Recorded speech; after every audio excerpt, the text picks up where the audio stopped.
Assalamu alaikum, my dear students of class 7. I hope you are all fine by the grace of Allah.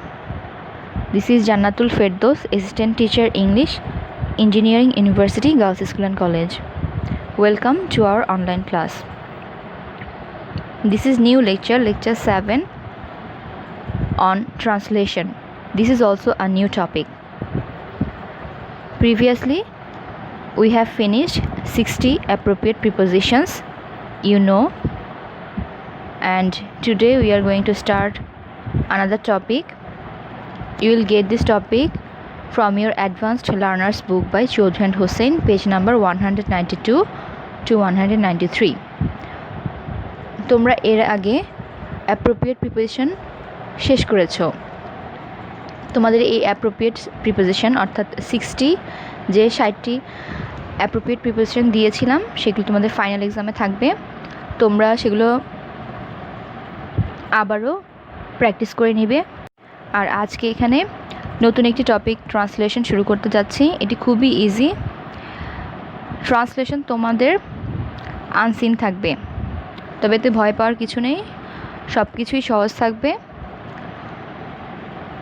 তোমরা যদি রুলসগুলো follow করো এবং স্ট্রাকচারগুলো মনে রাখতে পারো তাহলে ইনশাল্লাহ এক্সামে তোমরা ঠিকভাবে সেটি লিখতে পারবে। আজকে আমি তোমাদেরকে সিম্পল প্রেজেন্ট টেন্স থেকে কিছু ট্রান্সলেশন পড়াবো। আর এই ট্রান্সলেশনগুলো টেন্সের উপর বেস করেই তোমাদের জন্য আমি সিলেক্ট করেছি। এখানে সিম্পল প্রেজেন্ট টেন্সে তোমরা জানো সাধারণভাবে আমরা যেই কাজগুলো বর্তমানে করে থাকি সেগুলি হচ্ছে সাধারণ বর্তমান কাল বাংলায়, আর ইংলিশে সেটি হয় সিম্পল প্রেজেন্ট টেন্স। অর্থাৎ আমরা যখন করি, যাই, খাই, ঘুমাই, খেলি, অর্থাৎ রেগুলার ডেইলি যে কাজগুলো আমরা অভ্যাসবশত করে থাকি সেগুলোই হচ্ছে তোমার সিম্পল প্রেজেন্ট টেন্স। তার মানে হচ্ছে তুমি বাংলা দেখেই, সেন্টেন্সটি দেখে তুমি বুঝে ফেলতে পারবে সেটি কোন টেন্সে রয়েছে। এখানে করছি, যাচ্ছি, করেছে, হয়েছে এমন কোনো ওয়ার্ডই আসবে না। হয়, যায়, খায়, ঘুমায়, ওঠে, এই ধরনের বাংলা ক্রিয়াপদগুলো তুমি দেখতে পাবে। তাহলে চলো আমরা ডিসকাশনটি শুরু করি।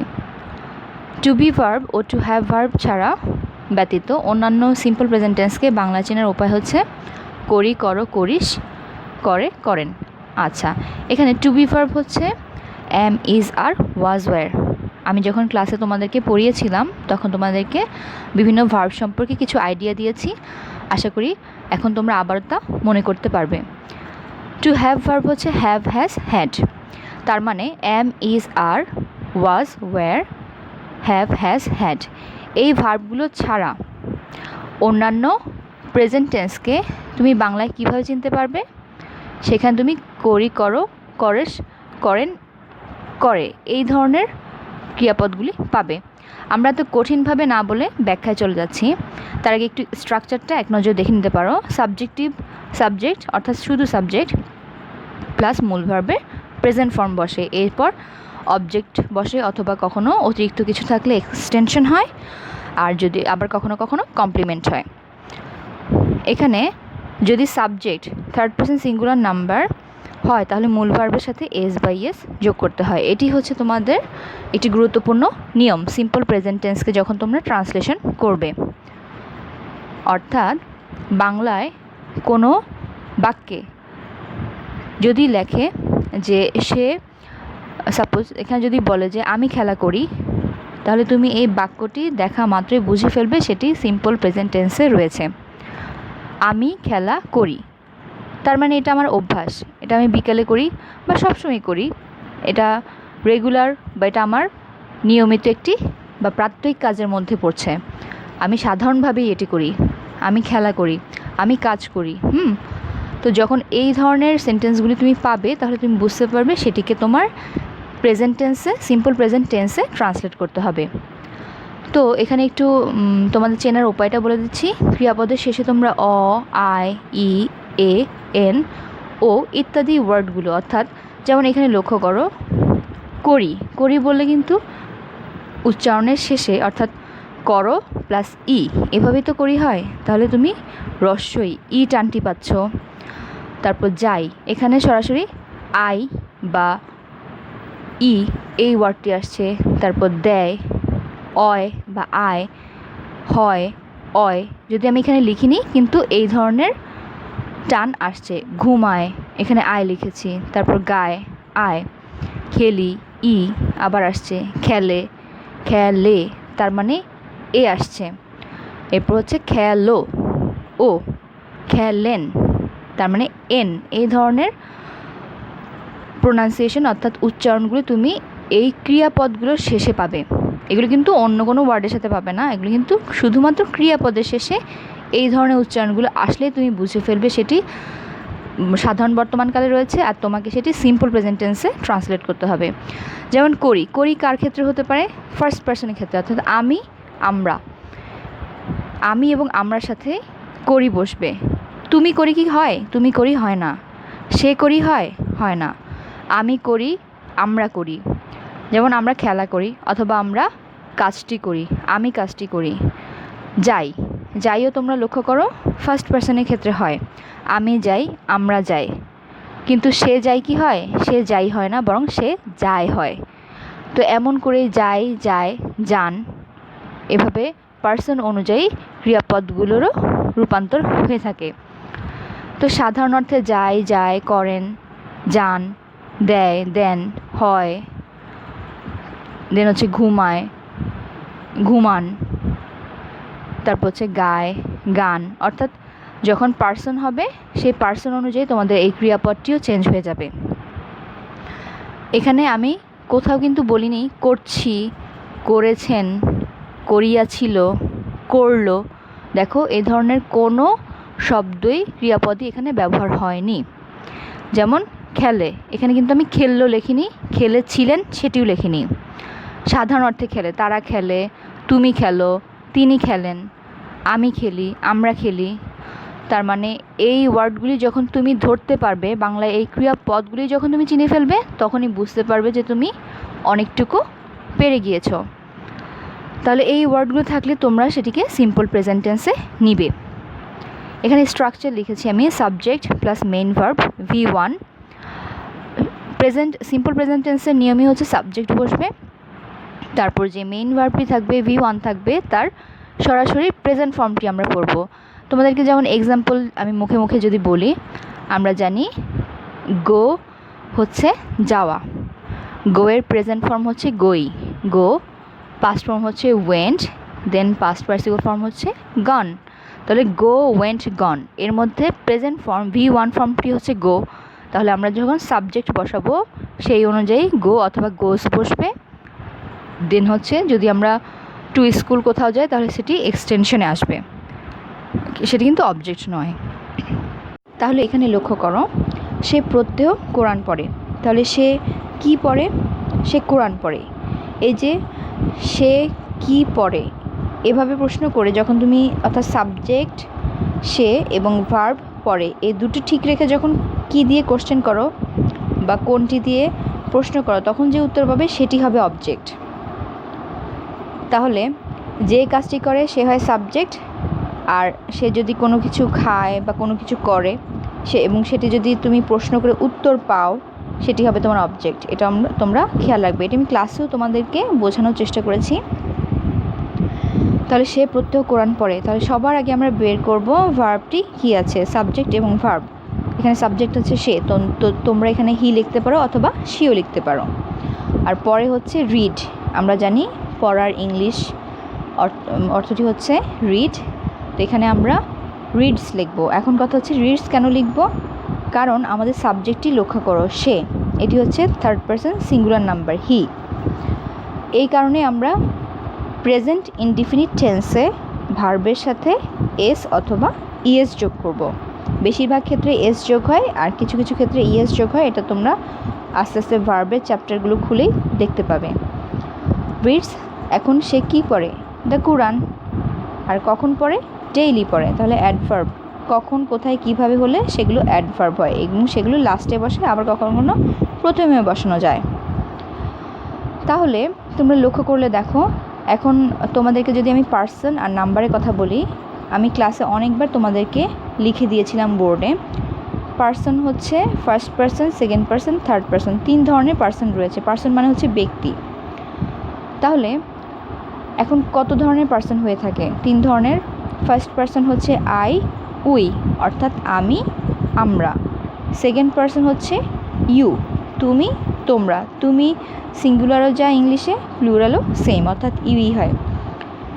এবং লাস্টে হচ্ছে থার্ড পার্সন। থার্ড পার্সন হচ্ছে আই, উই, ইউ বাদে দুনিয়ার সব কিছু, অর্থাৎ এভরিথিং, যে কোনো বস্তু থেকে শুরু করে অবজেক্ট, এনিথিং, অ্যানিমাল বলো, হ্যাঁ, সব কিছু, লাইফলেস থিং বলো অথবা মানুষ বলো, হিউম্যান বিইং বলো, সবই হচ্ছে থার্ড পার্সন। তাহলে তোমরা মনে রাখবে আই, উই, ইউ, এই 3টি বাদে সব হচ্ছে থার্ড পার্সন, সব কিছু। তাহলে সেটি যদি হয়, তোমরা লক্ষ্য করো এখানে সে বলেছে, আমরা জানি সের ইংলিশ হচ্ছে হি।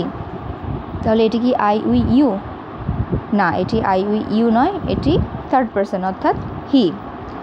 তাহলে থার্ড পার্সন যদি হয়, আমরা সেই ভার্বের সাথে এখন তারপর পরবর্তীতে যে ভার্বটি থাকে প্রেজেন্ট ইনডিফিনিট টেন্সে আমরা সেখানে এস যোগ করে দিব। He reads the Quran daily.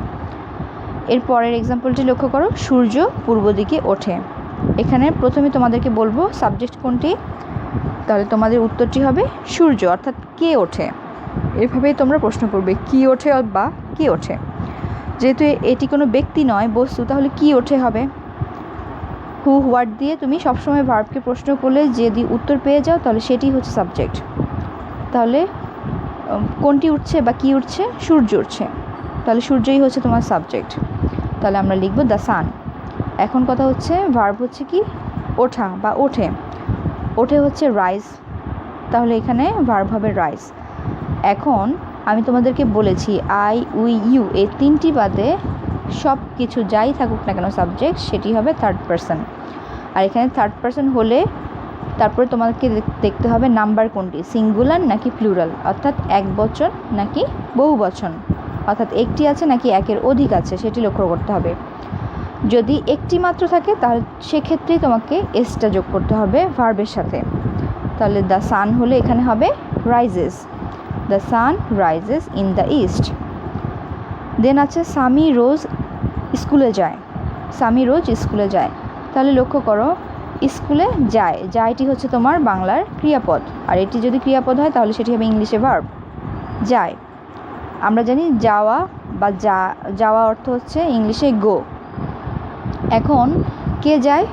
Sami যায়, তাহলে সামি হচ্ছে সাবজেক্ট, তাহলে আমরা এখানে সামি লিখে ফেলবো, সামি।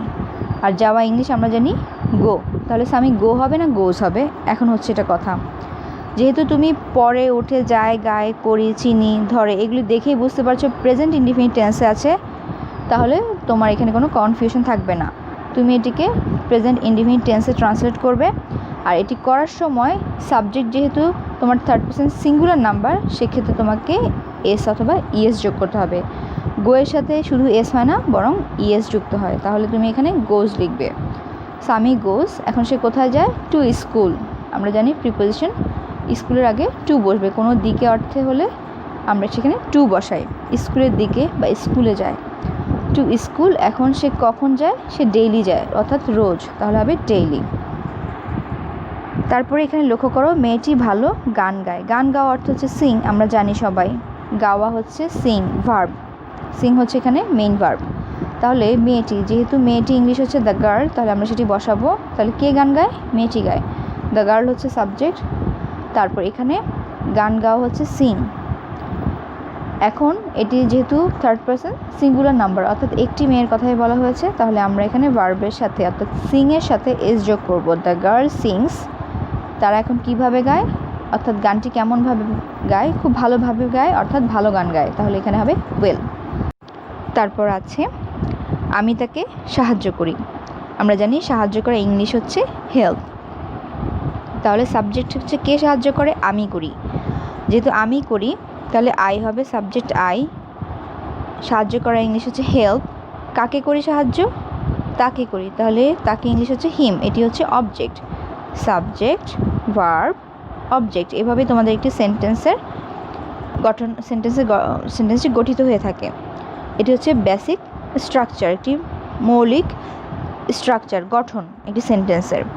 তো এই ক্ষেত্রে হেল্প আমরা যখন সাবজেক্ট আই লিখেছি, এখন তোমরা বলতে পারবে এটি কোন পার্সন এবং কোন নাম্বার? আশা করি তোমরা অনুমান করতে পারছো।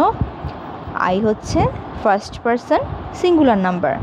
আমি তোমাদেরকে প্রথমেই বলেছি আই উই হচ্ছে first person, I first person singular number অর্থাৎ একবচন, এবং উই হচ্ছে ফার্স্ট পার্সন প্লুরাল নাম্বার বহুবচন। তাহলে এই ক্ষেত্রে আমাদেরকে কোনো ঝামেলায় যেতে হবে না, আমরা সরাসরি মেইন ভার্বটি প্রেজেন্ট ফর্মে ব্যবহার করব, অর্থাৎ হেল্পই থাকবে।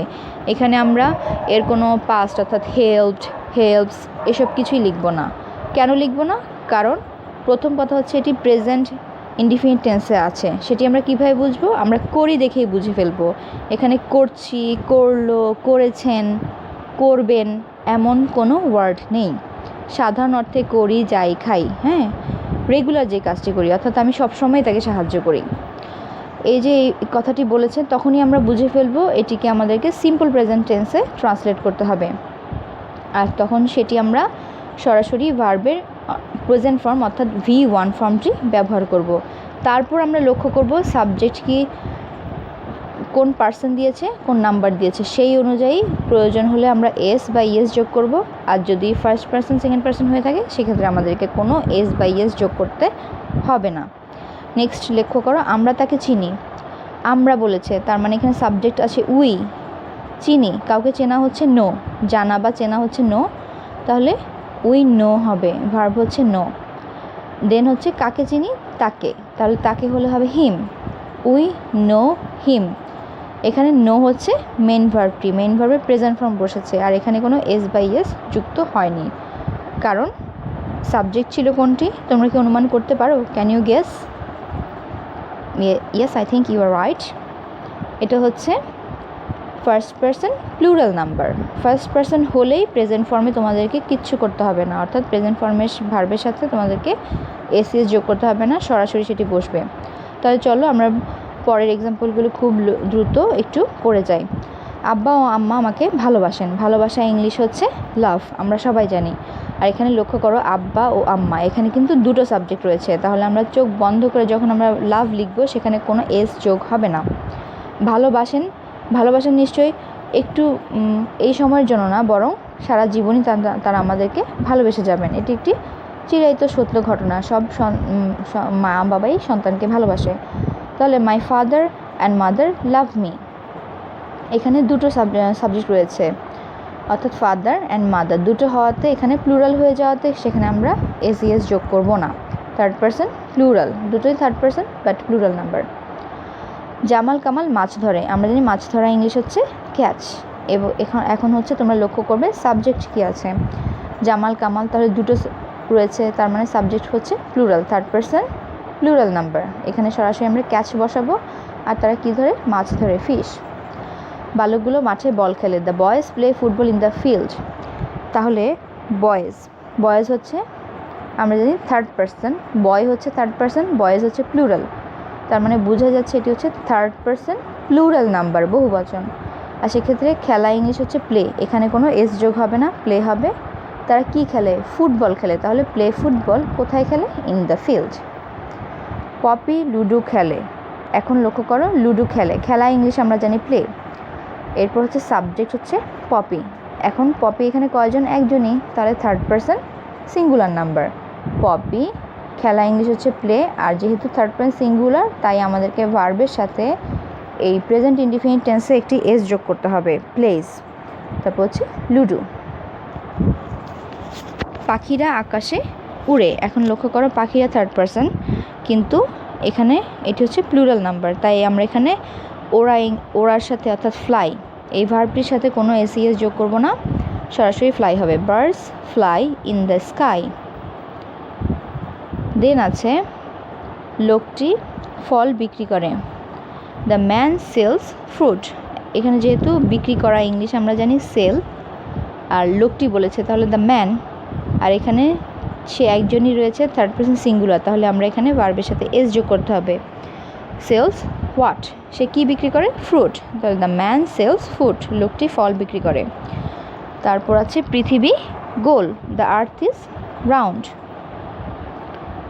পৃথিবী হয় গোল। আসলে এই হয় এই ওয়ার্ডটি আমরা ব্যবহার করি না, কারণ কোনো কিছু যেমন ধরো আমি যদি বলি সে অনেক লম্বা অথবা সে লম্বা, তার মানে কি হি ইজ টল অথবা শি ইজ টল। এখানে সে নিজেই সেই জিনিসটি, অর্থাৎ পৃথিবী, তুমি পৃথিবীকে কি বলছো? পৃথিবীর একটি বর্ণনা দিচ্ছ, অর্থাৎ পৃথিবী যা গোলতা, অর্থাৎ পৃথিবীর শেপটিকে তুমি বর্ণনা দিচ্ছ যে সেটি একটি গোল। এই যে যখন এটি লিখতে যাচ্ছ তখন তুমি তাহলে কী ভার্ব ব্যবহার করবে? এখানে কি বলেছে সে করে, যায়, ঘুমায়, খায়? না, তা না। পৃথিবী যা, পৃথিবীর আকারও সেরকম গোল, অর্থাৎ এটি একটি বর্ণনা দিচ্ছে সে দেখতে কেমন। এই যে কেমন হয়, এটি একটি তার এই সাবজেক্টেরই আরেকটি বর্ণনা। সেক্ষেত্রে আমরা সবসময় টু বি ভার্ব ব্যবহার করি। সে নিজেই হয় গোল, অর্থাৎ পৃথিবী নিজেই গোল। তো দ্য আর্থ ইজ রাউন্ড। তো এক্ষেত্রে টু বি ভার্ব ব্যবহার করতে হবে। এখানে কিন্তু কোনো অ্যাকশন হচ্ছে না, অর্থাৎ যেমন ধরো পাখিরা আকাশে ওড়ে, পাখিরা তো একটা কাজ করছে, তাই না? পাখিরা কি করছে অথবা কী করে? সাধারণত তারা কী করে? আকাশে ওড়ে। এখানে পাখি এবং ওড়া কী ধরনের জিনিস? এই দুটোর মধ্যে সম্পর্ক কি? এই দুটোর মধ্যে সম্পর্ক হচ্ছে এই সাবজেক্টটি একটি কাজ করে।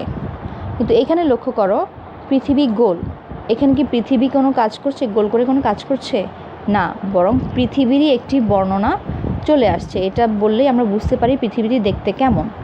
তাহলে এই যে দেখতে কেমন হয়, সেক্ষেত্রে এখানে কোনো অ্যাকশন ওয়ার্ড, অর্থাৎ আমরা যেই ক্রিয়াপদগুলো ব্যবহার করি সেই ক্রিয়াপদগুলো হবে না, যেমন করি, যায়, খায়, ঘুমায়, হয়, সেটি না, বরং এখানে পৃথিবীর একটি বর্ণনা দিচ্ছে পৃথিবীটি দেখতে কেমন, রাউন্ড। তো সেক্ষেত্রে আমাদেরকে ইজ ভার্ব অর্থাৎ টু বি ভার্ব ব্যবহার করতে হবে। সাবজেক্ট যেহেতু সিঙ্গুলার, তাই আমরা এখানে ভার্ব ইজ ব্যবহার করব। এখানে কিন্তু তোমরা ওয়াজ, ওয়ার কোনো কিছু ব্যবহার করতে পারবে না, কারণ এটি প্রেজেন্ট ইনডিফিনিট টেন্সে রয়েছে। তাই প্রেজেন্ট ইনডিফিনিট টেন্সে থাকলে সাবজেক্ট যদি থার্ড পারসন সিঙ্গুলার অর্থাৎ এক বচন বোঝায়, থার্ড পারসন এবং সে সাথে হচ্ছে এক বচন বোঝায়, সেক্ষেত্রে আমরা ভার্ব হচ্ছে ইজ ব্যবহার করব। আর যদি প্লুরাল হয় কোনো ক্ষেত্রে তাহলে সেখানে আর হবে। কোনটির ক্ষেত্রে হবে আমি আবারও বলছি, অ্যাকশন ওয়ার্ড না, বরং হয় অর্থে দেখতে কেমন হয়। হ্যাঁ, কোনো কিছু সেই সাবজেক্ট সম্পর্কেই বর্ণনা দিলে সেক্ষেত্রে তোমরা টু বি ভার্ব ব্যবহার করবে। আর যখন সাবজেক্ট কোনো কাজ করে সেক্ষেত্রে কিন্তু তোমরা টু বি ভার্ব ব্যবহার করছো না প্রেজেন্ট ইনডিফিনিট টেন্সে, শুধুমাত্র মূল ভার্ব বা মেইন ভার্বটি ব্যবহার করছো। তো এটি হচ্ছে এটার সাথে ডিফারেন্সটা। দেন লাস্ট হচ্ছে গাছ আমাদের ছায়া দেয়, এটি গিভস আস শেড। এখানে ট্রি, এটি হচ্ছে সাবজেক্ট, দেওয়া হচ্ছে গিভ। যেহেতু গাছ, এখানে আমরা সাধারণ অর্থে সব গাছকেই একটি হিসেবে অর্থাৎ কমন ধরেছি, এখানে সাধারণ ধরেছি। তো সেক্ষেত্রে আমরা ট্রিজ না লিখে ট্রি লিখেছি। তো গাছগুলো না বলে গাছ বলাতে আমরা এখানে ট্রি লিখেছি, জেনারেল অর্থে, সাধারণ অর্থে। সব গাছই আমাদেরকে ছায়া দেয়, শুধু একটি মাত্র গাছ নয়। গাছের বৈশিষ্ট্য হচ্ছে যে এটি ছায়া দিবে, ফল দিবে। তো যেহেতু ছায়া দেয় তাহলে ট্রি লিখবো। তারপর হচ্ছে গিভ হবে গিভস, কারণ থার্ড পারসন সিঙ্গুলার হিসেবে আমি লিখেছি এখানে ট্রি। গিভস শেড, ছায়া দেয়। এখন কাদেরকে দেয়? আমাদেরকে দেয়। তাহলে এখানে আসলে দুটো অবজেক্ট রয়েছে, আস এবং শেড। যখন তুমি সাবজেক্ট এবং ভার্বকে ঠিক রেখে প্রশ্ন করছো, অর্থাৎ গাছ ছায়া দেয় এইটুক ঠিক রেখে দেয়, গাছ কি দেয়? ছায়া দেয়। গাছ কাদেরকে ছায়া দেয়? আমাদেরকে দেয়। এখানে সাবজেক্ট একটি গাছ, কিন্তু অবজেক্ট দুটো রয়েছে। একটি হচ্ছে আস, ব্যক্তিবাচক অবজেক্ট, আর একটা হচ্ছে বস্তুবাচক শেড, অর্থাৎ যেটা লাইফ নেই। ব্যক্তি ছাড়া অন্য সব কিছুই হবে তোমার বস্তুবাচক অবজেক্ট, শেড। তাহলে এইখানে দুটো অবজেক্ট রয়েছে, এটা তোমরা আস্তে আস্তে ধীরে ধীরে বুঝতে পারবে। কাদেরকে দেয়? আমাদেরকে দেয়। কী দেয়? ছায়া দেয়। এভাবে শেষে আসবে। এরপর লাস্ট যে উদাহরণটি রয়েছে, আমরা প্রত্যহ খবরের কাগজ পড়ি। তাহলে everyday we read newspaper. যেহেতু প্রতিদিন করি তাহলে তোমরা এভরিডে তোমরা লাস্টে লিখতে পারবে, এটার জন্য কোনো প্রবলেম হবে না। তো প্রতিদিন যেহেতু প্রথমে লিখেছে তাহলে লিখো এভরিডে। এরপর আমরা বলেছে, আমরার ইংলিশ হচ্ছে উই, পড়া ইংলিশ হচ্ছে রিড। তাহলে উই রিড, আমরা কি পড়ি? News paper. We read what? We read news paper. তাহলে নিউজ পেপার হচ্ছে খবরের কাগজ। তো এখানে সাবজেক্ট হচ্ছে কোনটি? আমি আশা করি এখন তোমরা ধরে ফেলতে পেরেছো। সাবজেক্ট হচ্ছে first person plural number we. আর ফার্স্ট পারসন প্লুরাল হলে আমরা জানি তার সাথে কোনো এস বা ইয়েস যোগ হবে না ভার্বের সাথে। তো এখানে সরাসরি রিড বসবে আর আমরা কি পড়ি? নিউজ পেপার এভাবে বসে যাবে। তোমাদের কিছু এক্সারসাইজ রয়েছে, সেই এক্সারসাইজটি তোমরা আশা করি করতে পারবে। তোমরা দেখো প্রত্যেকটি সেন্টেন্স থেকে প্রথমেই সাবজেক্ট আর ভার্বটি চেনার চেষ্টা করবে। যেমন আমরা বাংলাদেশে বাস করি, আমরা জানি বাস করা এটি হচ্ছে ক্রিয়াপদ। বাস করা ক্রিয়াপদ, তাহলে এটির ইংলিশ হবে কি? Live, LIVE, live. আমরা বাংলাদেশে বাস করি। যেহেতু তুমি ভার্ব পেয়ে গিয়েছো লিভ, এখন সাবজেক্ট লক্ষ্য করো তো কী লিখেছে? সাবজেক্ট হচ্ছে ইংলিশে উই, আমরা। উই যদি হয় তাহলে আমরা এখানে কি লিভ লিখব নাকি লিভস লিখব? তোমরা এটি কারেক্টভাবে বসাবে। উই লিভ, এখন কথা হচ্ছে বাংলাদেশে, এটি কিন্তু অবজেক্ট না, এটি হচ্ছে প্লেস, কারণ কোথাও থাকা যাওয়া। তো কোথায় করি? বাংলাদেশে বাস করি, তাহলে in Bangladesh. We live in Bangladesh. Second যে এক্সারসাইজটি রয়েছে, এখানে লিখেছে সেন্টেন্স রয়েছে রূপা চা পান করে। তোমরা জানো পান করা ইংলিশ কি? ড্রিঙ্ক। এরপর আছে রূপা। এখন আমাকে আমার প্রশ্নটির উত্তর আমি আশা করি তোমরা দিতে পারবে। রূপা হচ্ছে কোন পার্সন কোন নাম্বার? রূপা থার্ড পার্সন সিঙ্গুলার নাম্বার। তাহলে এখানে কি তুমি ড্রিঙ্ক লিখবে নাকি ড্রিঙ্কস লিখবে সেটা চিন্তা করে বসাবে। তারপর হচ্ছে সে কী পান করে? চা পান করে, তাহলে এটি হচ্ছে তোমার অবজেক্ট। চা, টি, তাহলে তোমরা সেটি সাজিয়ে লিখবে।